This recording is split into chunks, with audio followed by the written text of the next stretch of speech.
Ok, on va créer un nouveau projet, file, new project. Toujours, on est en Java fonctionnel, donc JDK8. Je vais l'appeler TPFP, c'est-à-dire Functional Programming, et je l'appelle Predicate. Predicate, maintenant, c'est une interface parmi tant d'autres. Il y a d'autres interfaces, comme Supply, etc.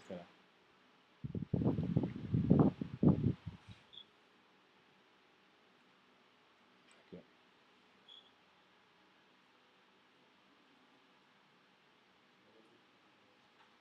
ok, donc ce que nous allons faire, nous allons juste créer un seul package, hein. On l'appelle présentation.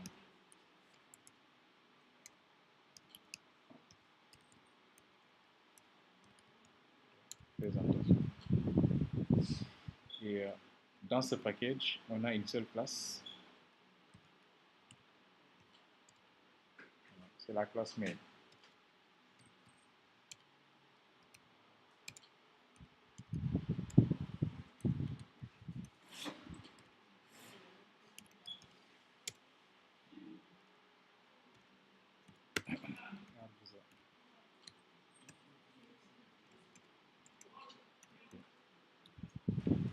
Voilà. Première chose à faire, on va créer une liste d'entiers.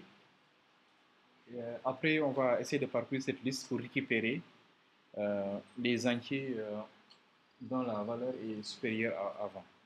Donc, on définit ici une liste entier, c'est-à-dire integer. Et puis, je l'appelle liste.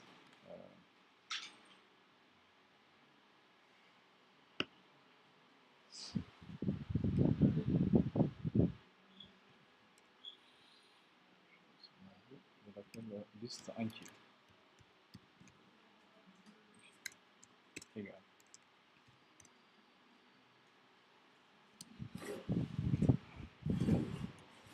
Okay. Bon, Java 8 maintenant dispose d'une classe qui permet d'écrire de manière dynamique des collections. C'est la classe Erase as list comme ça.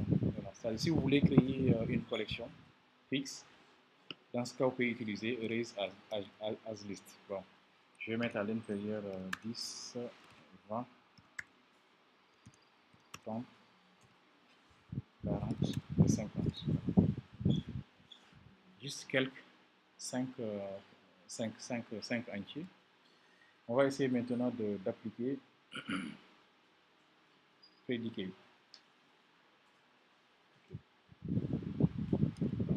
Là, on utilise le Predicate.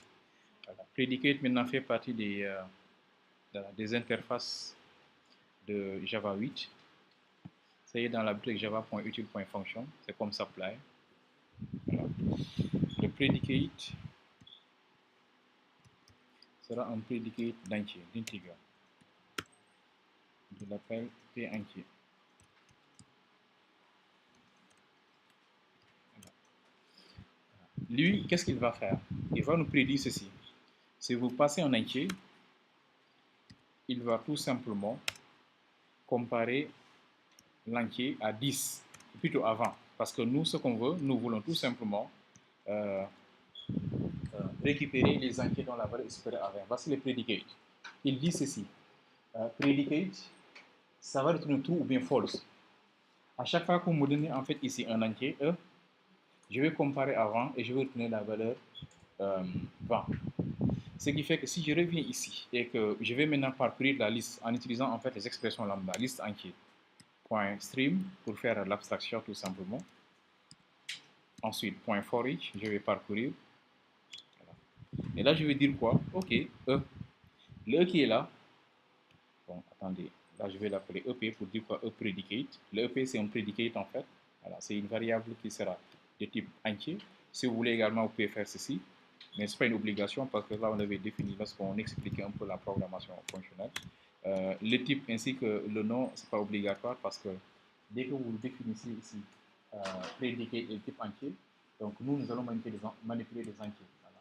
C'est pas obligatoire quand même, mais si vous voulez, vous pouvez également le préciser. C'est comme la définition également des méthodes. Ok, ici, on va parcourir maintenant les informations de la liste qui est là, c'est-à-dire ses valeurs. Ok, à chaque fois qu'on récupère une information qu'on sera stockée ici, voilà. Donc, je vous explique un peu le principe. Je suppose que je définis une fonction f. Ça veut dire quoi? Cette fonction va manipuler des entiers vers, plutôt des réels vers des réels. Et je vais à la ligne. Comme ça.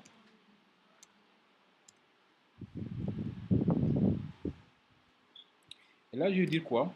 Chaque x que je vais récupérer sera associé à un exemple, juste ça, 2x plus 4.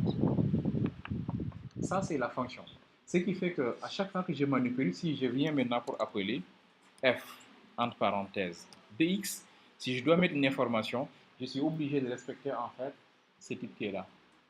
Voilà. Mais ça, c'est une fonction mathématique où c'est lui-même qui va définir non seulement le domaine de définition, ainsi que valeur des images qu'on va avoir, c'est-à-dire le domaine des images qu'on va avoir, qu'on appelle souvent domaine de définition. Maintenant, si c'est en programmation fonctionnelle, si vous dites ceci, liste for each, je vais parcourir en fait ces listes qui s'appellent liste entière. Chaque élément que vous récupérez est de type entier. C'est normal. Si je dis ceci, f va de R vers R, donc chaque f de x, le x en fait est un réel. Donc ici, chaque x qui est récupéré n'est rien d'autre qu'un entier. Mais également, ce sera associé à ces valeurs qui sont là. Donc, je vais dire quoi? Comme ça, supérieur à. Je veux en fait afficher tous les entiers.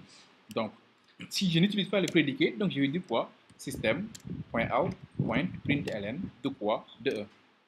Okay. Donc, les entiers seront automatiquement affichés. Maintenant, si je veux en fait faire un filtre, comme ça, dans ce cas, je vais maintenant, si jamais vous voulez appliquer en fait ici plusieurs instructions, dans ce cas, un exemple, si vous voulez ajouter ici un if, comme ça, avec une condition, ajouter l'accolade ici et là, comme ça. C'est comme si on définit cette fonction f est égale à ça, qui a x, on associe, puis on ajoute ici accolade. On va définir plusieurs fonctions. 2x plus 4, si x est 3x plus 4, si x est, etc. Ce qu'on appelle tout simplement des domaines. Voilà. Ce sont des fonctions qui peuvent en fait avoir plusieurs expressions en fonction des domaines de définition de x. C'est le même principe. Là, maintenant, je veux effectuer plusieurs traitements, donc je vais faire des if. Si E, en principe, voici ce que je devais faire. Je vais afficher les entiers qui sont supérieurs à 20. Donc, je dis ceci. Si E est supérieur à 20, alors j'affiche la valeur. Mais non, nous, on vient en fait de définir un prédicat, ça je peux l'enlever. Notre prédicat. Donc, je peux utiliser le prédicat. Le prédicat s'appelle P entier. Donc, je vais dire quoi? P entier, point, test. C'est une méthode qui est déjà disponible. De quoi? De E. Et là, je n'ai plus besoin en fait de préciser la condition parce que c'est déjà précisé. Ceci va retourner true ou false. Le true veut dire quoi? L'entier qui est passé en paramètre sera supérieur à 20. C'est ça qu'on appelle les prédicats. Vous avez vu en fait les fonctions en programme fonctionnel. Les fonctions sont très intelligentes. D'où même, en fait, vous avez vu tout à l'heure, en fait, lorsqu'on manipule MongoDB, vous mettez un insert, vous mettez un remove avec des paramètres qui sont un peu spécifiques et ça marche. C'est le même principe en programmation fonctionnelle.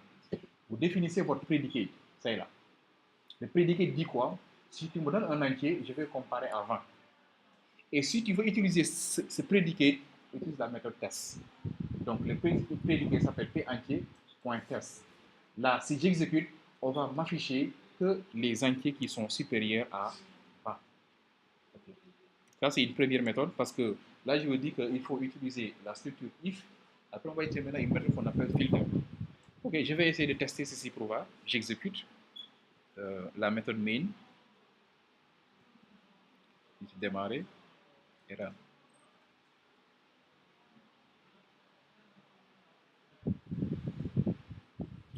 Ok. Et là, vous avez vu, j'ai mis un print là. Ça devait être un print ln en fait, que ça soit un peu plus joli à voir. Mais quand même, ça marche parce que vous voyez que là, on a affiché que les 30, les 20, c'est-à-dire on a affiché ici que les entiers qui sont supérieurs à 20. Voilà. Vous avez vu, c'est 30, 20 et 50 qui sont affichés. C'est ça qu'on appelle les prédicats. Et je crois que je l'avais précisé dans le document qui est là. Il y a cette méthode supply. Supply également permet d'afficher, si vous voulez afficher un objet, exactement de la même manière que vu ceci, cette dernière se contente de retourner ce que nous lui avons demandé de retourner. Vous n'avez pas besoin de faire des get et des setters. Vous avez passé un objet, pas seulement l'objet, il va afficher exactement les informations de l'objet. Pas besoin d'utiliser des getters et des setters. Vous avez passé en fait un entier, il va vous donner l'entier. C'est une chaîne de caractères, il vous donne également une chaîne de caractères. Et là, voici un exemple également de predicate, c'est dans la documentation, c'est là. C'est-à-dire que là également, on a créé en fait ici une liste de personnes. Puis on a appliqué même là, oui, oui, là on a comparé avant l'âge. Puis on applique maintenant avec une boucle for. Donc ça c'est Java 7, for P est égal à ça. Puis on fait quoi? Test de P. Voilà. C'est le même principe, mais ça c'est Java 8 avec les expressions lambda. Vous avez vu? Donc là on a créé notre liste. Nous avons appliqué un predicate pour comparer les éléments. Et il n'y a pas que les prédicates qui sont dans java.util.function, il y a d'autres interfaces que vous pouvez également parcourir. Énormément d'interfaces en fait. Que vous pouvez parcourir et lire la documentation et l'appliquer en fonction de vos besoins. Mais sachez que c'est comme ça qu'on utilise en fait un predicate. Okay. Ça, c'est une première méthode, ça marche. Je vais vous montrer maintenant la deuxième méthode. Je vous laisse